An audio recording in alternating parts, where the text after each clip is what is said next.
KaraokeBooks. The Memoirs of Sherlock Holmes.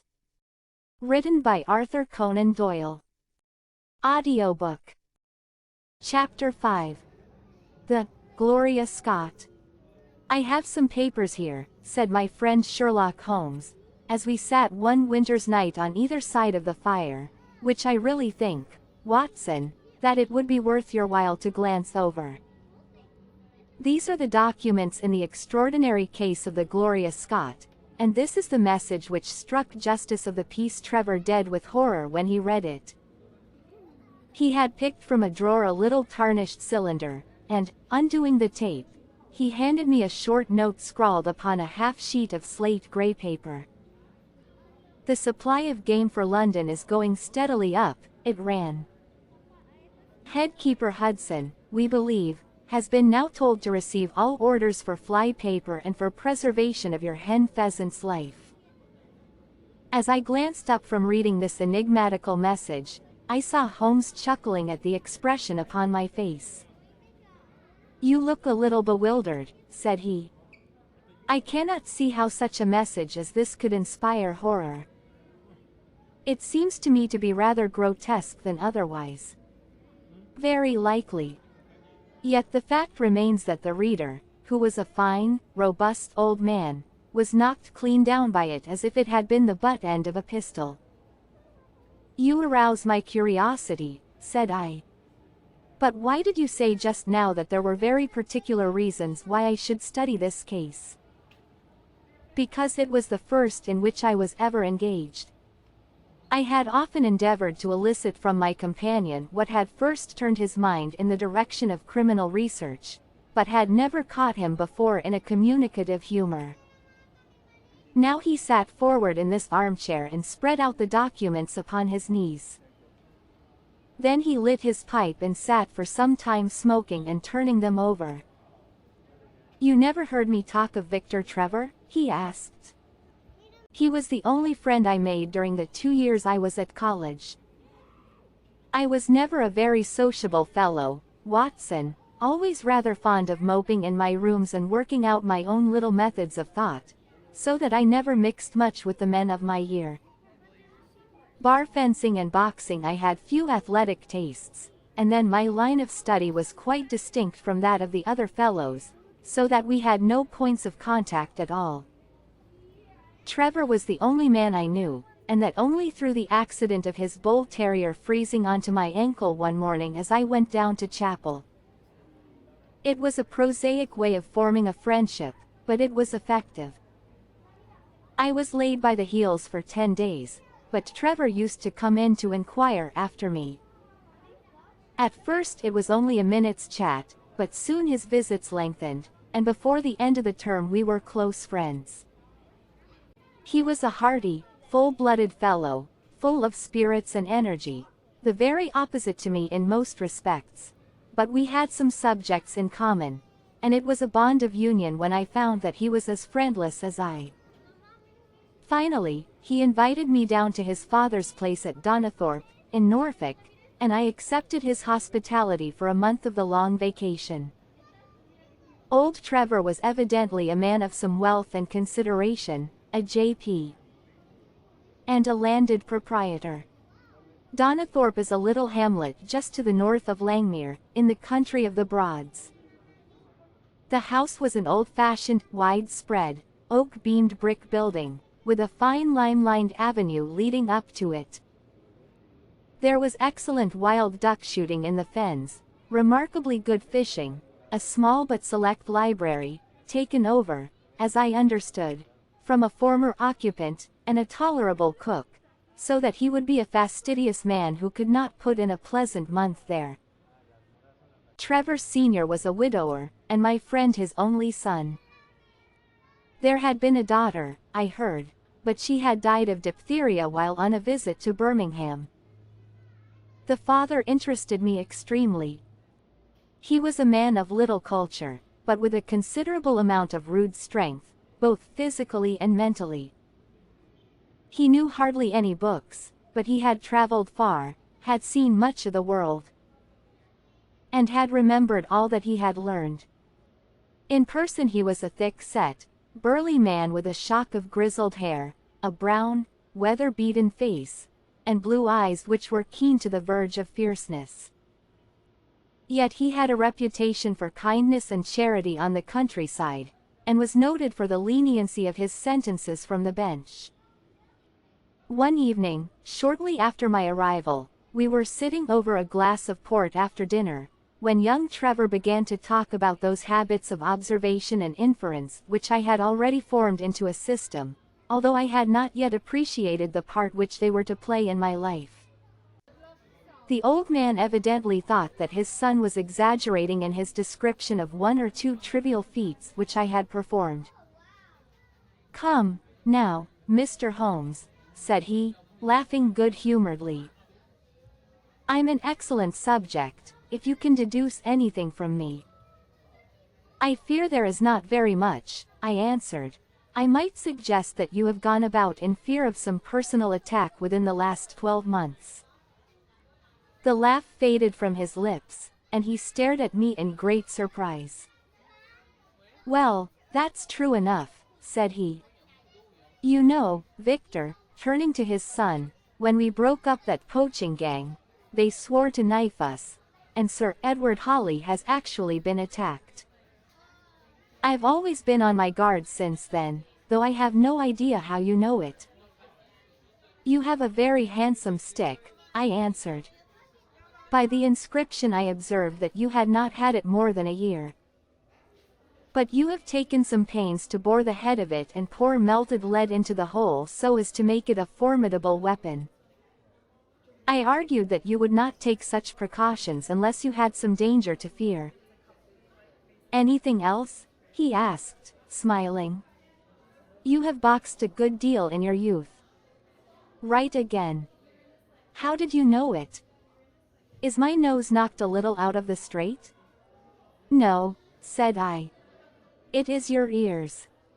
They have the peculiar flattening and thickening which marks the boxing man." "Anything else?" "You have done a good deal of digging by your callosities." "Made all my money at the goldfields." "You have been in New Zealand." "Right again." "You have visited Japan." "Quite true." "And you have been most intimately associated with someone whose initials were J. A., and whom you afterwards were eager to entirely forget." Mr. Trevor stood slowly up, fixed his large blue eyes upon me with a strange wild stare, and then pitched forward, with his face among the nutshells which strewed the cloth, in a dead faint.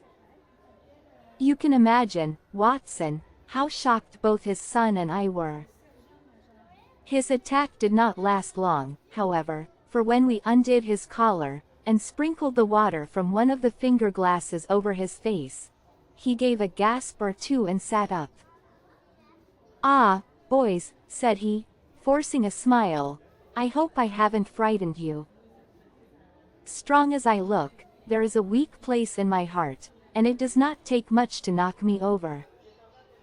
I don't know how you manage this, Mr. Holmes, but it seems to me that all the detectives of fact and of fancy would be children in your hands. That's your line of life, sir, and you may take the word of a man who has seen something of the world." And that recommendation, with the exaggerated estimate of my ability with which he prefaced it, was, if you will believe me, Watson, the very first thing which ever made me feel that a profession might be made out of what had up to that time been the merest hobby. At the moment, however, I was too much concerned at the sudden illness of my host to think of anything else. "I hope that I have said nothing to pain you," said I. "Well, you certainly touched upon rather a tender point. Might I ask how you know, and how much you know?" He spoke now in a half-jesting fashion, but a look of terror still lurked at the back of his eyes. "It is simplicity itself," said I. "When you bared your arm to draw that fish into the boat I saw that J. A. had been tattooed in the bend of the elbow." The letters were still legible, but it was perfectly clear from their blurred appearance, and from the staining of the skin round them, that efforts had been made to obliterate them.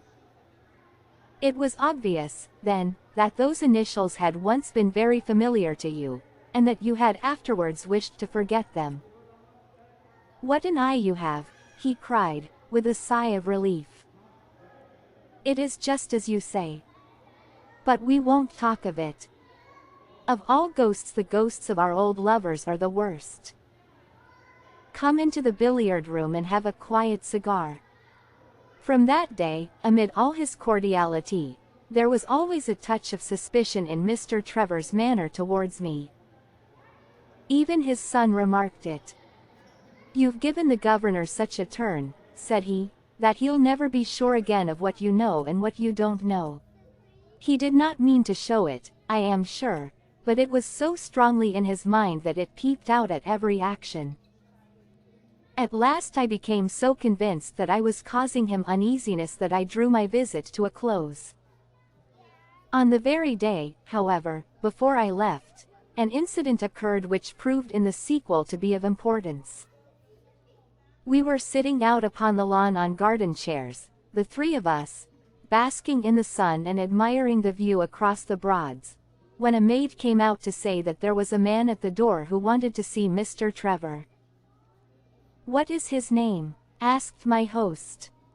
He would not give any. "What does he want, then?" "He says that you know him, and that he only wants a moment's conversation." "Show him round here." An instant afterwards there appeared a little wizened fellow with a cringing manner and a shambling style of walking. He wore an open jacket, with a splotch of tar on the sleeve, a red and black check shirt, dungaree trousers, and heavy boots badly worn. His face was thin and brown and crafty, with a perpetual smile upon it, which showed an irregular line of yellow teeth, and his crinkled hands were half closed in a way that is distinctive of sailors. As he came slouching across the lawn, I heard Mr. Trevor make a sort of hiccuping noise in his throat, and jumping out of his chair, he ran into the house. He was back in a moment, and I smelt a strong reek of brandy as he passed me. "Well, my man," said he, "what can I do for you?" The sailor stood looking at him with puckered eyes, and with the same loose-lipped smile upon his face. "You don't know me?" he asked. "Why, dear me, it is surely Hudson," said Mr. Trevor in a tone of surprise. "Hudson it is, sir," said the seaman. "Why, it's 30 years and more since I saw you last. Here you are in your house, and me still picking my salt meat out of the harness cask. Tut, you will find that I have not forgotten old times," cried Mr. Trevor, and, walking towards the sailor, he said something in a low voice. "Go into the kitchen," he continued out loud, "and you will get food and drink. I have no doubt that I shall find you a situation." "Thank you, sir," said the seaman, touching his forelock. "I'm just off a 2-yearer in an 8-knot tramp, short-handed at that, and I wants a rest. I thought I'd get it either with Mr. Beddoes or with you." "Ah," cried Trevor. "You know where Mr. Beddoes is?" "Bless you, sir, I know where all my old friends are," said the fellow with a sinister smile, and he slouched off after the maid to the kitchen. Mr. Trevor mumbled something to us about having been shipmate with the man when he was going back to the diggings, and then, leaving us on the lawn, he went indoors. An hour later, when we entered the house, we found him stretched dead drunk upon the dining-room sofa. The whole incident left a most ugly impression upon my mind, and I was not sorry next day to leave Donnithorpe behind me, for I felt that my presence must be a source of embarrassment to my friend. All this occurred during the first month of the long vacation. I went up to my London rooms, where I spent 7 weeks working out a few experiments in organic chemistry. One day, however, when the autumn was far advanced and the vacation drawing to a close, I received a telegram from my friend imploring me to return to Donnithorpe, and saying that he was in great need of my advice and assistance. Of course I dropped everything and set out for the north once more. He met me with the dog cart at the station, and I saw at a glance that the last 2 months had been very trying ones for him. He had grown thin and careworn, and had lost the loud, cheery manner for which he had been remarkable. "The governor is dying," were the first words he said. "Impossible," I cried. "What is the matter?" "Apoplexy. Nervous shock, he's been on the verge all day. I doubt if we shall find him alive." I was, as you may think, Watson, horrified at this unexpected news. "What has caused it?" I asked. "Ah, that is the point. Jump in and we can talk it over while we drive. You remember that fellow who came upon the evening before you left us?" "Perfectly. Do you know who it was that we let into the house that day?" "I have no idea." "It was the devil, Holmes," he cried. I stared at him in astonishment. "Yes, it was the devil himself. We have not had a peaceful hour since, not one. The governor has never held up his head from that evening, and now the life has been crushed out of him and his heart broken, all through this accursed Hudson." "What power had he, then?" "Ah, that is what I would give so much to know. The kindly, charitable, good old governor. How could he have fallen into the clutches of such a ruffian? But I am so glad that you have come, Holmes. I trust very much to your judgment and discretion, and I know that you will advise me for the best." We were dashing along the smooth white country road, with the long stretch of the Broads in front of us glimmering in the red light of the setting sun. From a grove upon our left I could already see the high chimneys and the flagstaff which marked the squire's dwelling. "My father made the fellow gardener," said my companion, and then, as that did not satisfy him, he was promoted to be butler. The house seemed to be at his mercy, and he wandered about and did what he chose in it. The maids complained of his drunken habits and his vile language. The dad raised their wages all round to recompense them for the annoyance. The fellow would take the boat and my father's best gun and treat himself to little shooting trips. And all this with such a sneering, leering, insolent face that I would have knocked him down 20 times over if he had been a man of my own age. I tell you, Holmes, I have had to keep a tight hold upon myself all this time, and now I am asking myself whether, if I had let myself go a little more, I might not have been a wiser man. Well, matters went from bad to worse with us, and this animal Hudson became more and more intrusive, until at last, on making some insolent reply to my father in my presence one day, I took him by the shoulders and turned him out of the room. He slunk away with a livid face and 2 venomous eyes which uttered more threats than his tongue could do. I don't know what passed between the poor dad and him after that, but the dad came to me next day and asked me whether I would mind apologizing to Hudson. I refused, as you can imagine, and asked my father how he could allow such a wretch to take such liberties with himself and his household. "Ah, my boy," said he, "it is all very well to talk, but you don't know how I am placed." "But you shall know, Victor. I'll see that you shall know, come what may. You wouldn't believe harm of your poor old father, would you, lad?" He was very much moved, and shut himself up in the study all day, where I could see through the window that he was writing busily. That evening there came what seemed to me to be a grand release, for Hudson told us that he was going to leave us. He walked into the dining room as we sat after dinner, and announced his intention in the thick voice of a half-drunken man. "I've had enough of Norfolk," said he. "I'll run down to Mr. Beddoes in Hampshire. He'll be as glad to see me as you were, I dare say."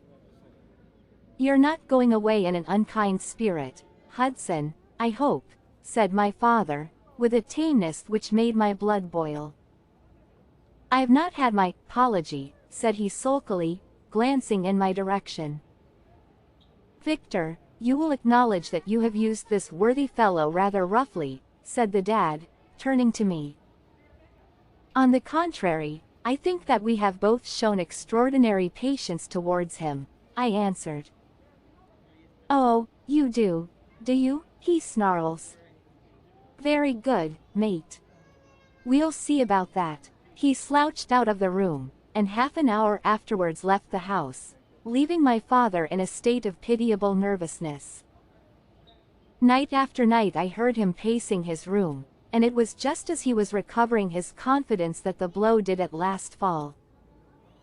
"And how?" I asked eagerly. "In a most extraordinary fashion. A letter arrived for my father yesterday evening, bearing the Fordingbridge postmark." My father read it, clapped both his hands to his head, and began running round the room in little circles like a man who has been driven out of his senses. When I at last drew him down onto the sofa, his mouth and eyelids were all puckered on one side, and I saw that he had a stroke. Dr. Fordham came over at once. We put him to bed, but the paralysis has spread. He has shown no sign of returning consciousness, and I think that we shall hardly find him alive. "You horrify me, Trevor," I cried. "What then could have been in this letter to cause so dreadful a result?" "Nothing. There lies the inexplicable part of it. The message was absurd and trivial. Ah, my God, it is as I feared." As he spoke we came round the curve of the avenue, and saw in the fading light that every blind in the house had been drawn down. As we dashed up to the door, my friend's face convulsed with grief. A gentleman in black emerged from it. "When did it happen, doctor?" asked Trevor. "Almost immediately after you left." "Did he recover consciousness?" "For an instant before the end." "Any message for me?" "Only that the papers were in the back drawer of the Japanese cabinet." My friend ascended with the doctor to the chamber of death, while I remained in the study, turning the whole matter over and over in my head, and feeling as somber as ever I had done in my life. What was the past of this Trevor, pugilist, traveler, and gold digger, and how had he placed himself in the power of this acid-faced seaman? Why, too, should he faint at an allusion to the half-effaced initials upon his arm, and die of fright when he had a letter from Fordingbridge? Then I remembered that Fordingbridge was in Hampshire, and that this Mr. Beddoes, whom the seaman had gone to visit and presumably to blackmail, had also been mentioned as living in Hampshire. The letter, then, might either come from Hudson, the seaman, saying that he had betrayed the guilty secret which appeared to exist, or it might come from Beddoes, warning an old confederate that such a betrayal was imminent. So far it seemed clear enough. But then how could this letter be trivial and grotesque, as described by the Sun? He must have misread it. If so, it must have been one of those ingenious secret codes which mean one thing while they seem to mean another. I must see this letter. If there were a hidden meaning in it, I was confident that I could pluck it forth. For an hour I sat pondering over it in the gloom, until at last a weeping maid brought in a lamp, and close at her heels came my friend Trevor, pale but composed, with these very papers which lie upon my knee held in his grasp. He sat down opposite to me, drew the lamp to the edge of the table, and handed me a short note scribbled, as you see, upon a single sheet of grey paper. "The supply of game for London is going steadily up," it ran. "Headkeeper Hudson, we believe, has been now told to receive all orders for fly paper and for preservation of your hen pheasant's life." I dare say my face looked as bewildered as yours did just now when first I read this message. Then I reread it very carefully.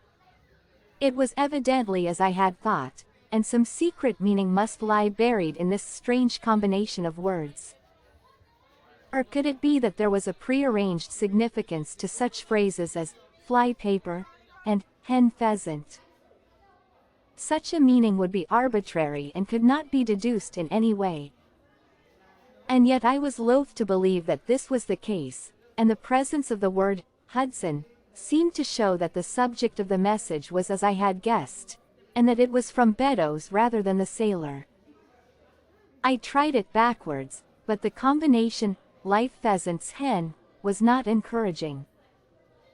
Then I tried alternate words, but neither the of for nor supply game London promised to throw any light upon it. And then in an instant the key of the riddle was in my hands, and I saw that every third word, beginning with the first, would give a message which might well drive old Trevor to despair.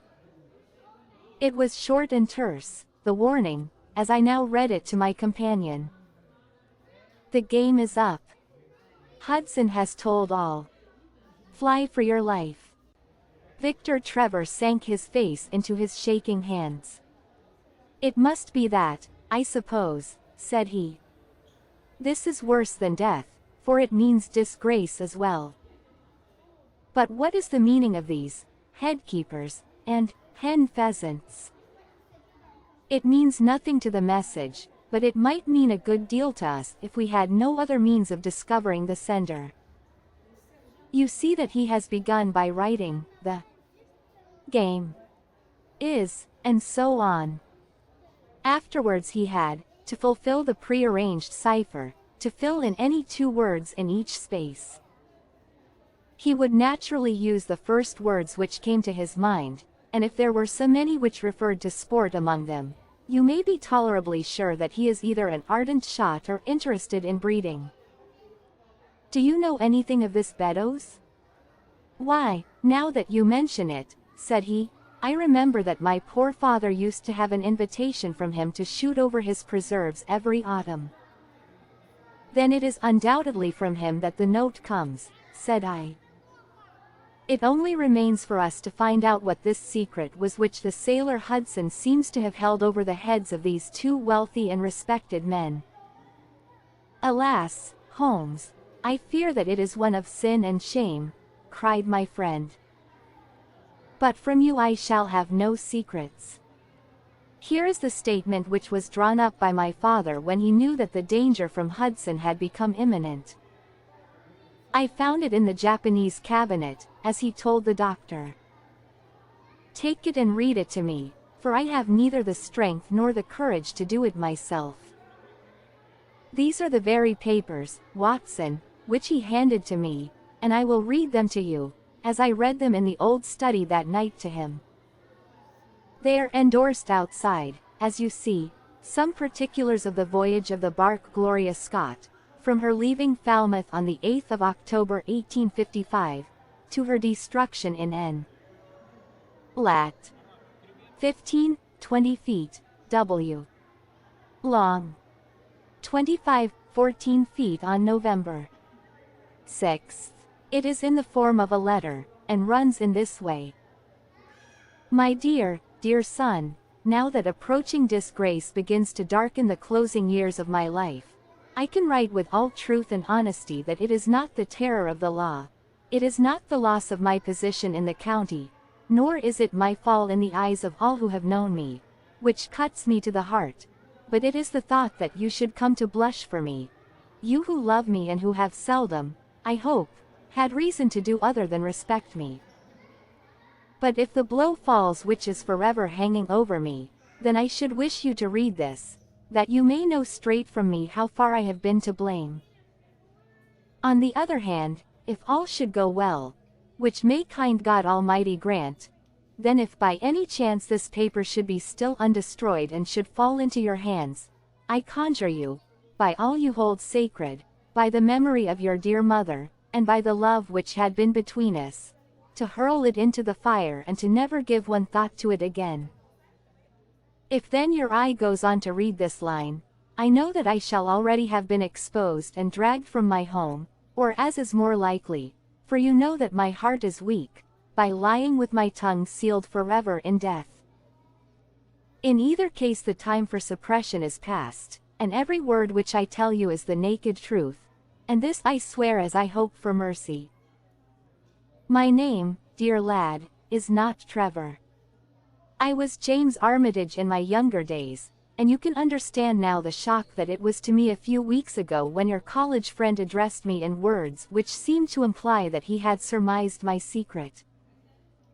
As Armitage it was that I entered a London banking house, and as Armitage I was convicted of breaking my country's laws, and was sentenced to transportation. Do not think very harshly of me, laddie. It was a debt of honor, so-called, which I had to pay, and I used money which was not my own to do it, in the certainty that I could replace it before there could be any possibility of its being missed. But the most dreadful ill luck pursued me. The money which I had reckoned upon never came to hand, and a premature examination of accounts exposed my deficit. The case might have been dealt leniently with, but the laws were more harshly administered 30 years ago than now, and on my 23rd birthday I found myself chained as a felon with 37 other convicts in 'tween decks of the bark Gloria Scott, bound for Australia.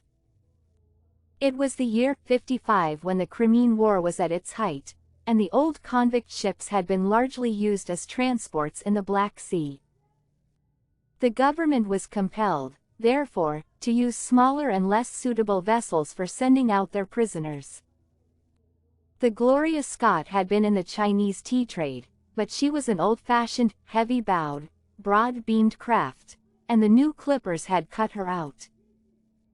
She was a 500-ton boat, and besides her 38 jailbirds, she carried 26 of a crew, 18 soldiers, a captain, 3 mates, a doctor, a chaplain, and 4 warders.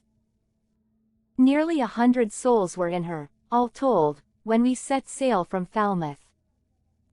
The partitions between the cells of the convicts, instead of being of thick oak, as is usual in convict ships, were quite thin and frail. The man next to me, upon the aft side, was one whom I had particularly noticed when we were led down the quay. He was a young man with a clear, hairless face, a long, thin nose, and rather nut-cracker jaws. He carried his head very jauntily in the air, had a swaggering style of walking, and was, above all else, remarkable for his extraordinary height. I don't think any of our heads would have come up to his shoulder, and I am sure that he could not have measured less than 6½ feet. It was strange among so many sad and weary faces to see one which was full of energy and resolution. The sight of it was to me like a fire in a snowstorm. I was glad, then, to find that he was my neighbor, and gladder still when, in the dead of the night, I heard a whisper close to my ear, and found that he had managed to cut an opening in the board which separated us. "Hallo, chummy," said he, "what's your name, and what are you here for?" I answered him, and asked in turn who I was talking with. "I'm Jack Prendergast," said he, "and by God, you'll learn to bless my name before you've done with me." I remembered hearing of his case, for it was one which had made an immense sensation throughout the country some time before my own arrest. He was a man of good family and of great ability, but of incurably vicious habits, who had by an ingenious system of fraud obtained huge sums of money from the leading London merchants. "Ha, ha. You remember my case," said he proudly. "Very well, indeed. Then maybe you remember something queer about it?" "What was that, then?" "I'd had nearly $250,000, hadn't I?" "So it was said." "But none was recovered, eh?" "No." "Well, where d'ye suppose the balance is?" he asked. "I have no idea," said I. "Right between my finger and thumb," he cried.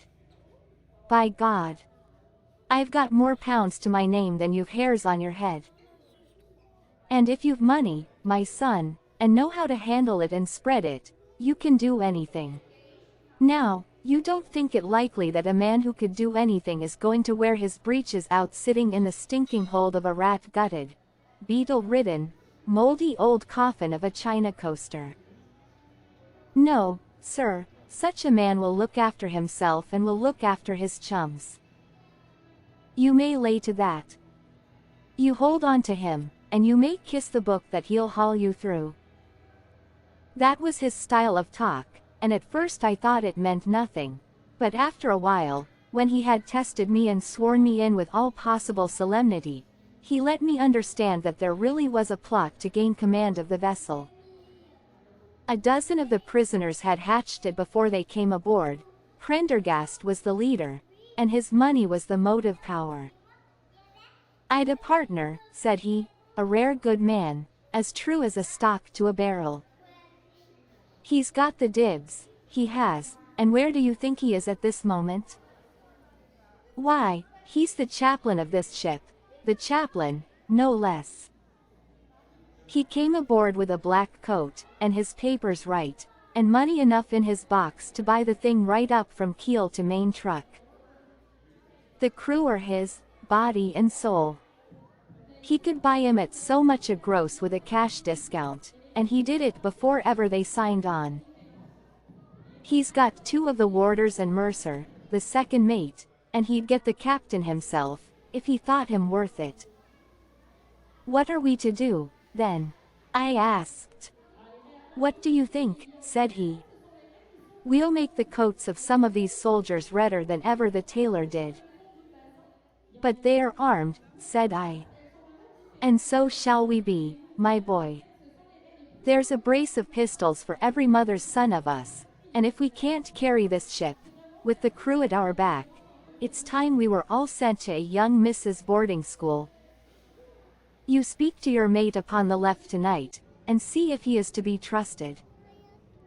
I did so, and found my other neighbor to be a young fellow in much the same position as myself, whose crime had been forgery. His name was Evans, but he afterwards changed it, like myself, and he is now a rich and prosperous man in the south of England. He was ready enough to join the conspiracy, as the only means of saving ourselves, and before we had crossed the bay there were only 2 of the prisoners who were not in the secret. One of these was of weak mind, and we did not dare to trust him, and the other was suffering from jaundice, and could not be of any use to us. From the beginning there was really nothing to prevent us from taking possession of the ship. The crew were a set of ruffians, specially picked for the job. The sham chaplain came into our cells to exhort us, carrying a black bag, supposed to be full of tracts, and so often did he come that by the 3rd day we had each stowed away at the foot of our beds a file, a brace of pistols, a pound of powder, and 20 slugs. 2 of the warders were agents of Prendergast, and the second mate was his right-hand man. The captain, the 2 mates, 2 warders, Lieutenant Martin, his 18 soldiers, and the doctor were all that we had against us. Yet, safe as it was, we determined to neglect no precaution, and to make our attack suddenly by night. It came, however, more quickly than we expected, and in this way. One evening, about the 3rd week after our start, the doctor had come down to see one of the prisoners who was ill, and putting his hand down on the bottom of his bunk he felt the outline of the pistols. If he had been silent he might have blown the whole thing, but he was a nervous little chap, so he gave a cry of surprise and turned so pale that the man knew what was up in an instant and seized him. He was gagged before he could give the alarm, and tied down upon the bed. He had unlocked the door that led to the deck, and we were through it in a rush. The 2 sentries were shot down, and so was a corporal who came running to see what was the matter. There were 2 more soldiers at the door of the stateroom, and their muskets seemed not to be loaded, for they never fired upon us, and they were shot while trying to fix their bayonets. Then we rushed on into the captain's cabin, but as we pushed open the door there was an explosion from within, and there he lay with his brains smeared over the chart of the Atlantic which was pinned upon the table, while the chaplain stood with a smoking pistol in his hand at his elbow. The two mates had both been seized by the crew, and the whole business seemed to be settled. The stateroom was next the cabin, and we flopped in there and flopped down on the settees, all speaking together, for we were just mad with the feeling that we were free once more. There were lockers all round, and Wilson, the sham chaplain, knocked one of them in, and pulled out a dozen of brown sherry. We cracked off the necks of the bottles, poured the stuff out into tumblers, and were just tossing them off, when in an instant without warning there came the roar of muskets in our ears, and the saloon was so full of smoke that we could not see across the table. When it cleared again the place was a shambles. Wilson and 8 others were wriggling on the top of each other on the floor, and the blood and the brown sherry on that table turn me sick now when I think of it. We were so cowed by the sight that I think we should have given the job up if it had not been for Prendergast. He bellowed like a bull and rushed for the door with all that were left alive at his heels. Out we ran, and there on the poop were the lieutenant and 10 of his men. The swing skylights above the saloon table had been a bit open, and they had fired on us through the slit. We got on them before they could load, and they stood to it like men. But we had the upper hand of them, and in 5 minutes it was all over. My God! Was there ever a slaughterhouse like that ship? Prendergast was like a raging devil, and he picked the soldiers up as if they had been children and threw them overboard alive or dead. There was one sergeant that was horribly wounded and yet kept on swimming for a surprising time, until someone in mercy blew out his brains. When the fighting was over there was no one left of our enemies except just the warders, the mates, and the doctor. It was over them that the great quarrel arose. There were many of us who were glad enough to win back our freedom, and yet who had no wish to have murder on our souls.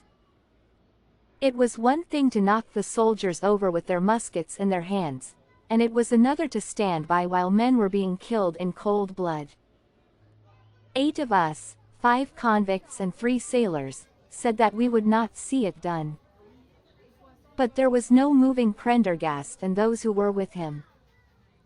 Our only chance of safety lay in making a clean job of it, said he, and he would not leave a tongue with power to wag in a witness box.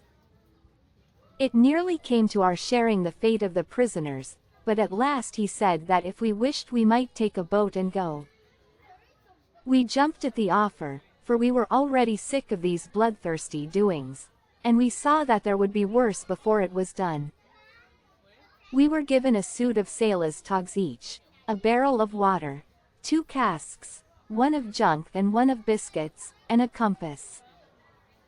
Prendergast threw us over a chart, told us that we were shipwrecked mariners whose ship had foundered in lat. 15 N. and long 25 W, and then cut the painter and let us go. And now I come to the most surprising part of my story, my dear son. The seamen had hauled the foreyard aback during the rising, but now as we left them they brought it square again, and as there was a light wind from the north and east the bark began to draw slowly away from us. Our boat lay, rising and falling, upon the long, smooth rollers, and Evans and I, who were the most educated of the party, were sitting in the sheets working out our position and planning what coast we should make for. It was a nice question, for the Cape de Verdes were about 500 miles to the north of us, and the African coast about 700 to the east. On the whole, as the wind was coming round to the north, we thought that Sierra Leone might be best, and turned our head in that direction, the bark being at that time nearly hull down on our starboard quarter. Suddenly as we looked at her we saw a dense black cloud of smoke shoot up from her, which hung like a monstrous tree upon the skyline. A few seconds later a roar like thunder burst upon our ears, and as the smoke thinned away there was no sign left of the Gloria Scott. In an instant we swept the boat's head round again and pulled with all our strength for the place where the haze still trailing over the water marked the scene of this catastrophe.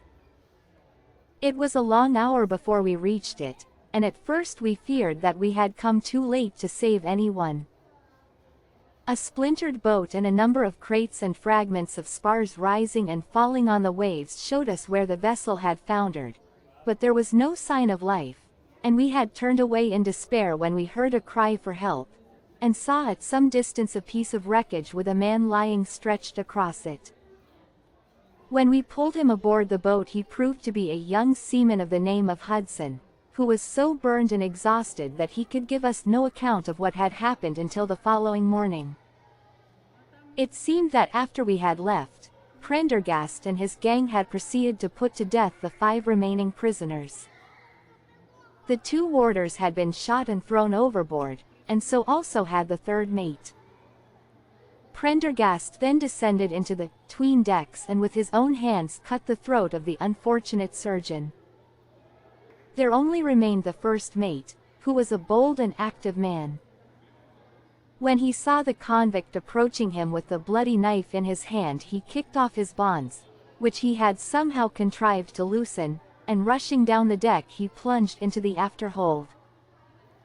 A dozen convicts, who descended with their pistols in search of him, found him with a matchbox in his hand seated beside an open powder barrel, which was one of 100 carried on board, and swearing that he would blow all hands up if he were in any way molested.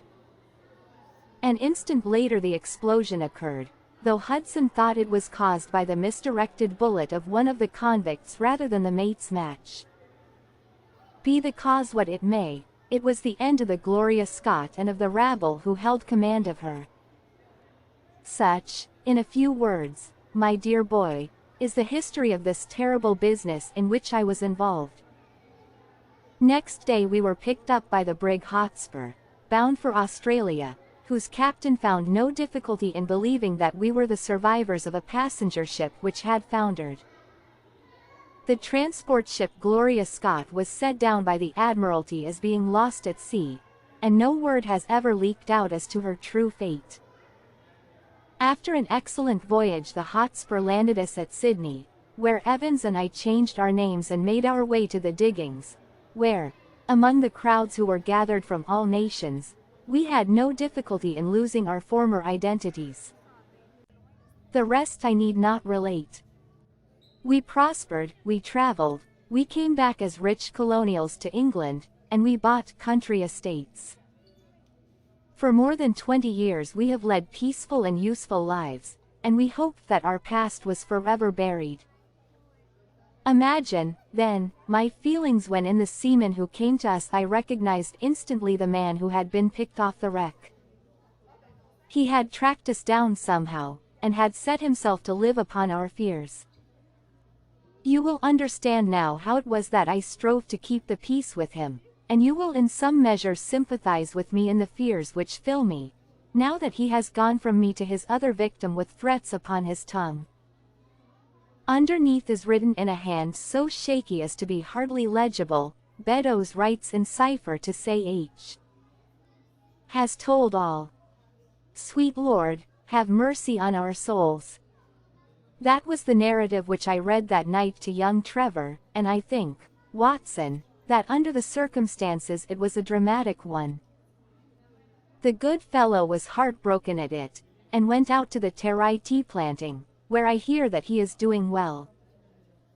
As to the sailor and Beddoes, neither of them was ever heard of again after that day on which the letter of warning was written.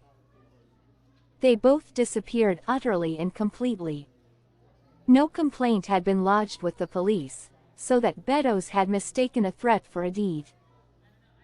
Hudson had been seen lurking about, and it was believed by the police that he had done away with Beddoes and had fled. For myself I believe that the truth was exactly the opposite. I think that it is most probable that Beddoes, pushed to desperation and believing himself to have been already betrayed, had revenged himself upon Hudson, and had fled from the country with as much money as he could lay his hands on. Those are the facts of the case, Doctor, and if they are of any use to your collection, I am sure that they are very heartily at your service. If you liked what you heard, please subscribe to the channel.